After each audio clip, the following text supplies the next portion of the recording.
పరిధికి మించి ప్రవర్తించడం సరికాదు. అశోక్ బాబు గారు. తూనుగుంట్ల సాయిబాబా హితవు. బాధ్యత గల రాజకీయ నాయకులు ఎవరైనా తమ పరిధిలో ప్రవర్తించాలే తప్ప అవధులు మించి ప్రవర్తించకూడదని రాష్ట్ర తెలుగుదేశం పార్టీ కార్యదర్శి తూనుగుంట్ల సాయిబాబా వరికుటి అశోక్ బాబుకు హితవు పలికారు. వరికుటి అశోక్ బాబు బ్రాందీ షాపులపై చేసిన దాడిని ఆయన తీవ్రంగా ఖండించారు.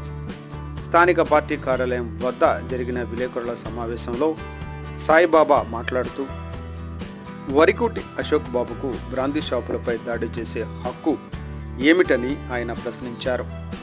వైసీపీ ప్రభుత్వంలో మద్యం కుంభకోణంలో 3,200 కోట్ల అవినీతి జరిగినట్లు నిరూపణ జరిగింది, నిజం కాదా అని సాయిబాబా ప్రశ్నించారు. ఈ సమావేశంలో మాజీ వైస్ ఎంపీపీ ఎడ్ల జయశీలరావు, టీడీపీ నాయకులు డొక్కు శ్రీనివాసరావులు, ఒక్కడాల ఆనంద్, కంబం సుధీర్, తలపనేని గాత్రం నారాయణ, యార్లగడ్డ పాండు రంగారావు, పార్టీ నాయకులు కార్యకర్తలు పాల్గొన్నారు. రాత్రి 9:30, 9:10 మధ్యలో ఒక 10 మందిని వేసుకుని బ్రాందీ షాపుల మీదకి రైడ్కి వెళ్ళాడు. అసలు ఈయనెవరు? ఈయనకున్న హక్కు ఏంటి? ఈయనకున్న అధికారం ఏంటి? ఏ అధికార హోదాలో నువ్వు బ్రాందీ షాపుల మీదకి వెళ్ళావు?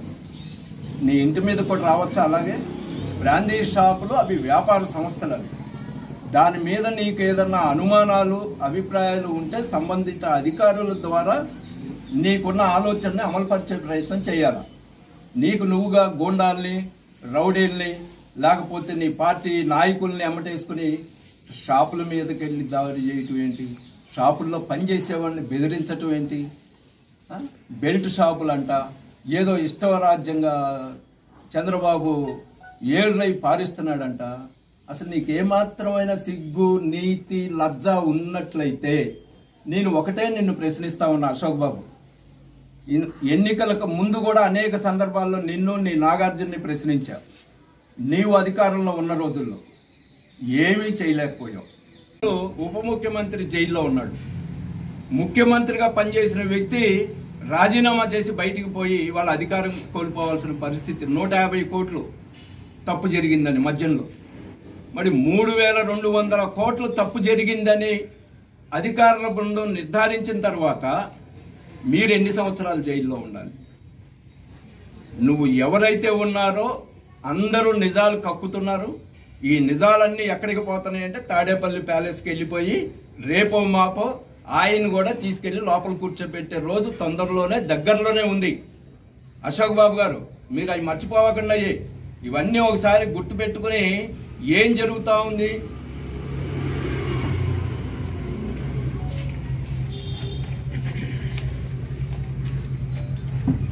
ఇవన్నీ మర్చిపోయి నీ కింద బొక్కలు ఉన్నాయి, నీ పార్టీ బొక్కలేంటో నువ్వు సరి చేసుకోకుండా నువ్వేదో ఎదుటోడి మీద అట్లా జరుగుతుంది, నీకు పర్మిట్ ఉందా, తాగటానికి అవకాశం ఉందా, కూర్చుని తాగించచ్చా, ఇది రెస్టారెంటా, బెల్ట్ షాపా, ఇవన్నీ నీకు అవసరమా? అసలు నువ్వెవడం అడగటానికి?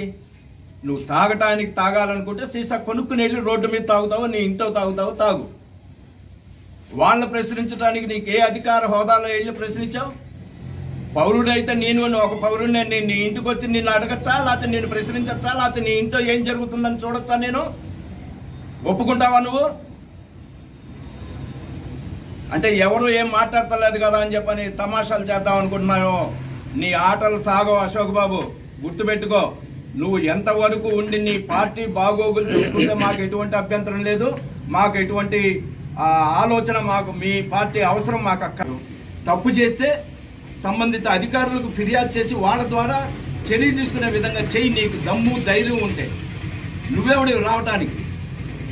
అంటే నువ్వు వచ్చి నుంచుంటున్నావు అని చెప్పినంటే మేము ఒక 100 మంది వచ్చి నుంచోవటం చేత కదా మాకు? ఇంకా నీ ప్రభుత్వంలో ఉన్నావు అనుకుంటున్నావా? నీ జమానాలో ఉన్నారా అనుకుంటున్నారా మీరు?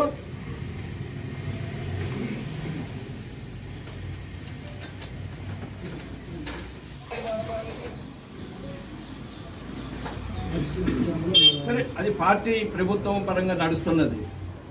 నీ భాగవతం ఏంటి? నువ్వేదో హరిశ్చంద్రుడిలాగా మాటలు చెప్పడానికి వచ్చావు. ఎన్నికలకు ముందు పిడుగురాళ్ళలో నీ జాతకం ఏంటి? అక్కడ ఎంతమంది రైతులను ముంచి వాళ్ళకి కట్టాల్సిన డబ్బులు కట్టకుండా ఎగదొబ్బి అదేమంటే ఎస్సీ ఎస్టీ కేసు పెడతానని చెప్పని భయపెట్టి అక్కడ ఉన్న రైతుల్ని నీ నీ నీ దౌర్జన్యం నీ అక్రమాలు గుర్తు రాలేదా? నువ్వు హరిశ్చంద్రుడిలాగా ఇవాళ ఎదుటోడి మీద నిందేసి ఏదో తప్పు చూపిద్దామని వస్తావా? ముందు నీ ముడ్డి కింద ఉన్న మచ్చలేంటో తుడుచుకునే ప్రయత్నం చెయ్యి. నువ్వు ఎదుటోడిని ప్రశ్నించడానికి తయారయ్యి వచ్చే ముందు నీకున్నదేంటో నువ్వు సరి చేసుకుని అప్పుడు ఎదుటోళ్ళని ప్రశ్నించడానికి నా బాగుంటుంది. అంతే తప్ప ఊరికినే ఏదో రాజకీయ లబ్ధి కోసం నిరుద్యోగిగా ఉన్నాం కాబట్టి ఏమీ లేకపోయినా ఏదో ఒకటి బజార్లో తిరుగుతూ ఉంటే ఓట్లు పడతాయి అనుకుంటే మీలాంటి దౌర్జన్య పాలన, అక్రమాలు, భూదందాలు, కబ్జాలు, రౌడీయిజం, అల్లరి, ఆగం, అక్రమాలు ఫలితంగానే 151 నుంచి 11కు పడిపోయారు. అది గుర్తుపెట్టుకోండి. ప్రజల్లో మంచిగా ఉండి ప్రజా సమస్యల పట్ల అవినీతిని నిరూపించలేకపోయావు. నువ్వు చేయగలిగేదేంటి? కాబట్టి ఇవన్నీ వదిలేసి పద్ధతిగా ప్రజాస్వామ్యబద్ధంలో ప్రభుత్వం తప్పు చేస్తే ప్రశ్నించు, ఆ చేసినటువంటి తప్పుని ఎత్తి చూపించు. అది తప్పు నిజమే కనుక అయితే మేము సరిదిద్దుకోవటానికి మాకు ఎటువంటి ఇది లేదు, భేషజాలకు పోవు.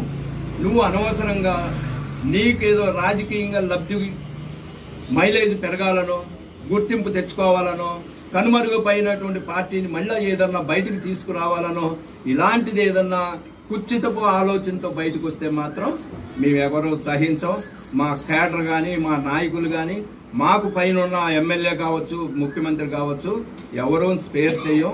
మేము రియాక్ట్ అవ్వాల్సిన పద్ధతిలో రియాక్ట్ అవుతాం అనేటటువంటి మాత్రం ఈ సందర్భంగా తెలియజేస్తూ, అశోక్ బాబు గారు మీ పద్ధతిని మార్చుకోమని చెప్పని విజ్ఞప్తి చేస్తూ, మీరే కాదు మీ కిందున్న ఎంపీపీలు, ఎంపీటీసీలు, ఇంకా కొంతమంది ఉన్నారు సర్పంచులు, ఏదో ఇంకా వాళ్ళ ఆ ప్రభుత్వం జమానాలో సాగించుకున్నట్టు సాగించుకుందామనే ఆలోచన ఉంటే కనుక విడనాడండి. సాగదు మీది. ఇంకా మీరు ఏమీ చేయలేరు. ఒక్క అటెండర్ని ట్రాన్స్ఫర్ చేయించలేరు, ఒక్క అధికారిని తీసుకొచ్చి వేయించను లేరు. రెండూ కాదు మీ వల్ల. ఆయన మీద చూపించు. ఎవరికైనా రూపాయి ఎగదొబ్బి ఆనందబాబు తిరుగుతున్నాడని చెప్పిన ఒకళ్ళ చేత అనిపించు. ఆయనకి నీకు సాపి పోటీ ఏంటి? ఆయనకి నీకు నువ్వు ఏ పార్టీ? నువ్వు ఆయనతో సరి సమానం. దయచేసి నేను అశోక్ బాబు గారు చివరిలో మీకు ఒక్కటే, నేను మీ పార్టీ నాయకులకు కానీ మీకు కానీ నేను చేసే విజ్ఞప్తి, పద్ధతి మార్చుకోండి. మీరు దౌర్జన్యంలో అధికారంలో ఉన్నప్పుడు దౌర్జన్యం చేసినట్టుగా అరాచకాలు చేస్తాను అంటే ఇది మీ ప్రభుత్వం కాదు.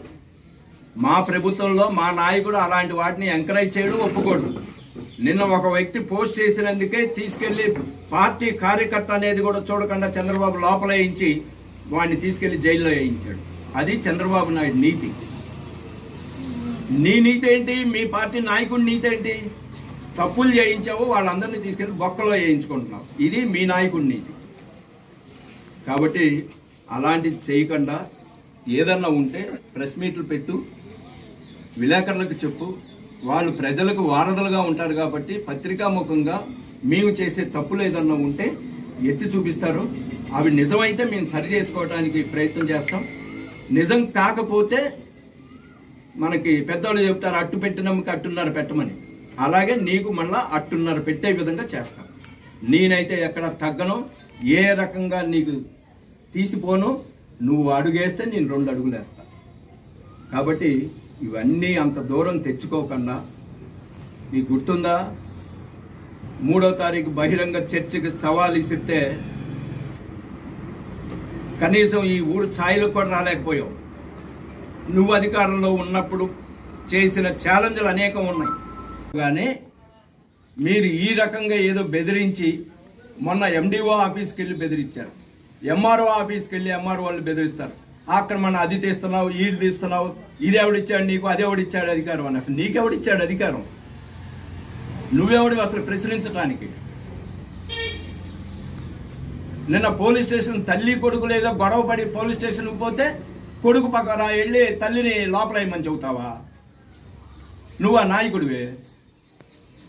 నిన్న బట్టిపురంలో అన్నా క్యాంటీన్ శాంక్షన్ అయితే పంచాయతీ మీటింగులో అన్నా క్యాంటీన్ని శాంక్షన్ చెయ్యొద్దని చెప్పని నీ వాడలు పెట్టుకుని అడ్డం పెట్టుకుని క్యాంటీన్ని చెడగొట్టడానికి, పేద ప్రజలు తినే అన్నాన్ని కూడా తన్నీకుండా చేయడానికి మీటింగులో నువ్వు డైరెక్ట్గా వాళ్ళందరికీ చెప్పి అన్నా క్యాంటీన్ క్యాన్సిల్ చేయించడానికి ప్రయత్నం చేసావు. ఆగిందా?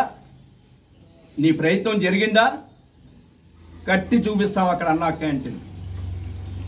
ప్రజలకి, పేద ప్రజలకి 5 రూపాయలకి కడుపు నిండా అన్నం పెట్టే ఆలోచనతో చంద్రబాబు చేసిన ఆలోచనని అమలు చేసి చూపిస్తాం బట్టిపురంలో. ఆపు నీకు చేత అయితే. ఊరిని నోరు పారేసుకుని ఏదో ఒకటి పిచ్చా ఇచ్చి మాట్లాడితే అదేదో జనంలోకి వెళ్తే మనం ఏదో హీరోలు అవుతాం అనుకుంటే హీరో కాదు.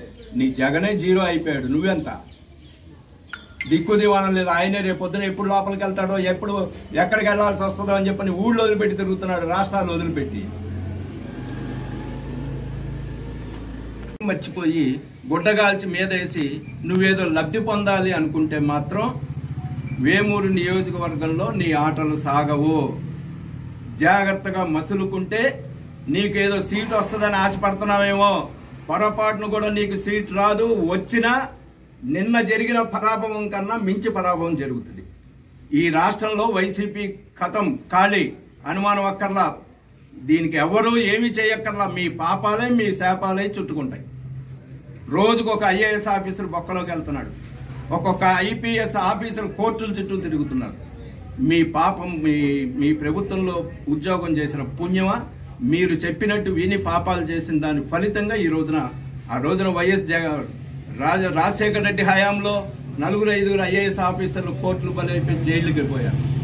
మళ్ళీ అదే వారసత్వం కొడుగ్గా జగన్మోహన్ రెడ్డి నాయకత్వంలో మళ్ళీ జైళ్లు పాలవుతున్నారు పోలీసులు, అధికారులు, ఐఏఎస్ ఆఫీసర్లందరూ. ఇలాంటి పరిపాలన మీరు చేసి నీతివంతమైన పరిపాలన అందిస్తూ దేశ విదేశాల్లో ఒక బ్రాండ్, చంద్రబాబు అని అంటే ఒక బ్రాండ్ ఇమేజ్ను సృష్టించినటువంటి వ్యక్తి పరిపాలనని నిందిస్తున్నావంటే ఆకాశం మీద ఉమ్మేసిన లెక్క. ఆ ఉమ్ము నీ మీద పడుతుంది తప్పితే ఎదుటోడి మీద పడదు. ఇది ఒకటి గ్రహించుకుంటే చాలా బాగుంటుంది అనేటటువంటిది మరి అశోక్ బాబు గారికి. మళ్ళా ఇవాళ రేపు ఏదో వచ్చేదో చేస్తాడంట. రా, నువ్వేమొచ్చి ఏం చేయగలుగుతావో చూద్దాంరా. అమ్ముకునేటటువంటి దానికి స్వేచ్ఛ వాళ్లకుంది. తాగటానికి సిద్ధపడే వ్యక్తి కొనుక్కునే హక్కు వాళ్లకుంది. తాగేవాడు పోయి కొనుక్కుంటాడు, సీసా తీసుకెళ్లి ఎక్కడ తాగుతాడో ఏం చేసుకుంటాడో వాడిష్టం. నువ్వు జనాన్ని తీసుకొచ్చి బ్రాందీ షాపుల్ని ప్రశ్నించడానికి నీకున్న అధికారం ఏంటి? మిమ్మల్ని మూల కూర్చోబెట్టి 151 స్థానాల నుంచి 11 స్థానాలకు పడిపోయారు. ప్రజలు మీకు ఇచ్చినటువంటి మ్యాండేట్ అది కూడా నువ్వు మర్చిపోయి నువ్వేదో ఎరగ తీసుకుని ఇక్కడేదో చించుతాను, చాంతాడు చేస్తానంటే ఇక్కడ పిచ్చోళ్ళు ఎవరు లేరు. నువ్వు అనుకున్నట్టుగా భయపడే మనుషులు అంతకన్నా లేరు. నువ్వు ఒకటి చేస్తే 2 చేసి చూపిస్తాం మేము. మొన్న 2014-19లో చంద్రబాబు నాయుడు ముఖ్యమంత్రిగా ఉన్న సమయంలో ఈ రాష్ట్రంలో మద్యం మీద వచ్చిన ఆదాయం 6,000 కోట్లు. 5 సంవత్సరాల పరిపాలనలో చివరి సంవత్సరంలో పరిపాలన ముగించే 5వ సంవత్సరంలో 6,000 కోట్లు మద్యం మీద ఆదాయం వస్తే 19-24 మధ్య 24,000 కోట్ల రూపాయలకు పెంచారు దాన్ని. మద్యం మీద వచ్చే ఆదాయం అంటే ఎన్ని రెట్లు పెంచి అమ్మకాలు చేశారో చూడండి. రాత్రి ఆయన చెప్తున్నాడు, ఆ వీడియో చూడండి, ఒకసారి ఓపెన్ చేయండి. రాత్రి ఆయన మాట్లాడిన వీడియోలు ఉన్నాయి చూడండి. 24,000 కోట్లకి పెంచి మద్యం ఏరులై పారిచ్చినటువంటి మీ ప్రభుత్వం వదిలిపెట్టి నిండా 10 నెలలు కాలేదు ఈ పార్టీ వచ్చి, ఈ ప్రభుత్వం వచ్చి మీరు చేసిన దురాఘాతాలన్నిటికీ ఫుల్ స్టాప్ పెట్టి నీతివంతమైనటువంటి పరిపాలన అందిస్తూ ఈ మద్యం కుంభకోణంలో రోజుకొక ఐపీఎస్ అధికారి, ఐఏఎస్ అధికారి అరెస్ట్ అయ్యి లోపలికి పోతున్నారు. నీకు గుర్తు లేదా? కనిపించట్లేదా? చెవులు లేవా? వినలేదా? ఇదేంటిది? కమిషన్ల కిక్కు జగన్ జేబులోకి. మద్యం స్కామ్లో చేసినటువంటి ఇది నీ పార్టీ నాయకుడు చేసినటువంటి దురాగతం, అక్రమం.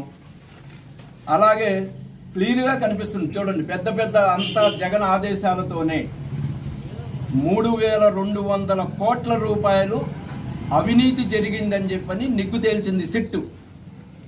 ప్రభుత్వం దీని మీద, మద్యం కుంభకోణం మీద ఏం జరిగింది అనేటటువంటి దాన్ని ఒక ప్రత్యేక అధికార బృందాన్ని నియమిస్తే 3,200 కోట్ల రూపాయలు తప్పు జరిగింది అని చెప్పి నిర్ధారించింది ప్రాథమికంగా.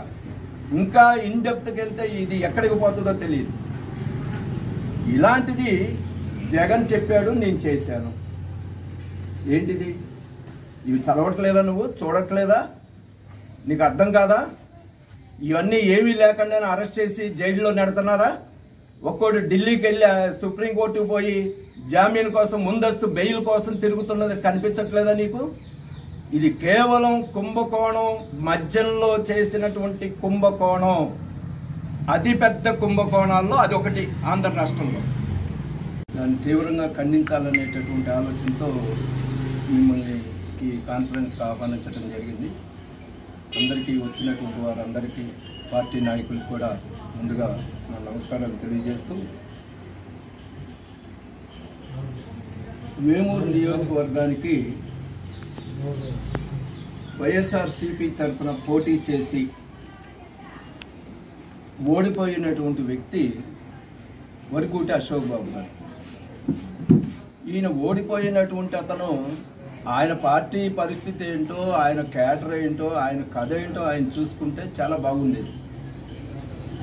ఈయనకి ఏ హోదా, ఏ అధికారం లేకుండా షాపుల మీదకి, ఆఫీసుల మీదకి, పోలీస్ స్టేషన్ల మీదకి దాడులకు వెళ్ళటం, దౌర్జన్యాలకు వెళ్ళటం, లేదా అధికారులను బెదిరించటం, భయపెట్టి లొంగ తీసుకోవాలని చూసేటటువంటి నైజం ఈ వరకూటి అశోక్ బాబు గారు అది విడనాడి తన పార్టీ ఎలా బతికి బట్ట కడుతుందా అనేది ఆలోచించే దాని మీద దృష్టి పెడితే బాగుంటుందని ఒక సలహా అయితే నేను ఇవ్వదలుచుకున్నా. ఎందుకంటే ఆయన కన్నా వయసులో పెద్దవాడిని, అనుభవంలో ఆయన కన్నా మించినటువంటి వ్యక్తిని, కాబట్టి ఒక సూచన సలహా చేద్దాం అనేటటువంటిది ప్రధానమైనటువంటి ఉద్దేశం.